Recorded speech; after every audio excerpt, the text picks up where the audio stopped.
আসসালামু আলাইকুম প্রিয় নবম দশম শ্রেণীর শিক্ষার্থীবৃন্দ, তোমাদের জন্য নিয়ে আসলাম 3.4 অনুশীলনী ও উৎপাদকের বিশ্লেষণ। তো এই উৎপাদকগুলো হচ্ছে যে নর্মাল তোমরা যে এইটেপ করেছো সেটার একটু ভিন্ন। এগুলোকে বলা হয় শূন্যায়ন মেথড উৎপাদকের বিশ্লেষণ। প্রথমে আমি অঙ্কটি তুলে নিলাম, এবার আমি ধরি।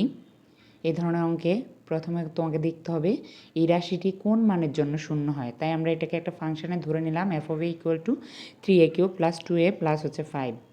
এবার আমাদেরকে দেখতে হবে কোন মানের জন্য শূন্য। তো সর্বপ্রথম 5 লাস্টে যে ধ্রুব সংখ্যা আছে এটার কি কি উৎপাদক আছে সেটা প্রথমে তোমরা লিখে ফেলবা রাফে। তো আমরা প্লাস মাইনাস দিয়ে টেস্টটা করতে হবে।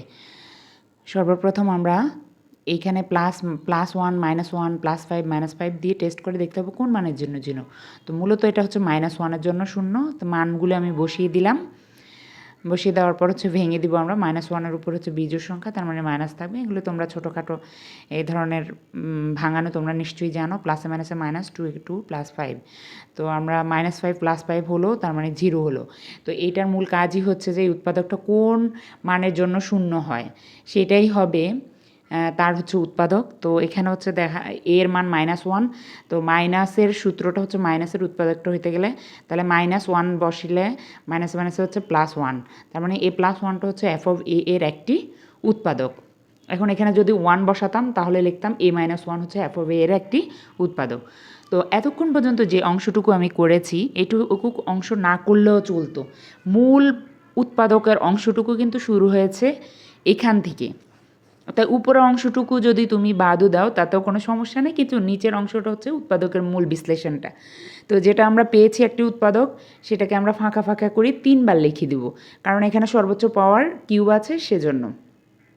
এখন দেখো আমাদের ব্যালেন্স করতে হবে। আমি মাঝখানে একটা ফাঁকা লাইন রেখেছি। এই ফাঁকা লাইনে মূলত এখানে গুণ করে মাঝখানে আমরা বসাবো। তাহলে 3a³ উপরের লাইনের সাথে ব্যালেন্স করতে হবে একদম সর্বপ্রথমের লাইনটার সাথে। আর +1-এর সাথে যদি আমরা 3a² গুণ করে দেই 3a², কিন্তু উপরের লাইনে দেখো 3a² নেই। এই 3a² না থাকার কারণে আমাদেরকে -3a² আনতে হবে। এখন 3 দিলাম আর হচ্ছে a দিলাম, তাহলে গুণ করলে 3a², তাহলে ব্যালেন্স করলে মানে এটা থাকবে না। আর প্লাসে মাইনাসে -3a, উপরের লাইনে দেখো +2 আছে কিন্তু আমাদের চলে আসছে -3a কাজ করতে গিয়ে। তা আমাদের ব্যালেন্স করতে হবে, আমরা এখানে +5a দিব।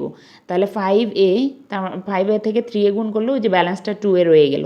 এবার আসলে প্লাসে মাইনাসে প্লাসে প্লাসে প্লাস 5a কে 5। এবারে তিনটা উৎপাদক থেকে আমরা তিনটা হচ্ছে পদ থেকে একটা a+1টা নিয়ে নিলাম কমন, আর থাকলো 3a² - 3a প্লাস হচ্ছে 5। এখন আসলে এই ভিতরের অংশ যেটুকু, এটা যদি মিডল ফ্যাক্টর কখনো হয় তোমরা মিডল ফ্যাক্টর করে নেবে, কিন্তু এখন এখানে মিডল ফ্যাক্টর করা যায় না।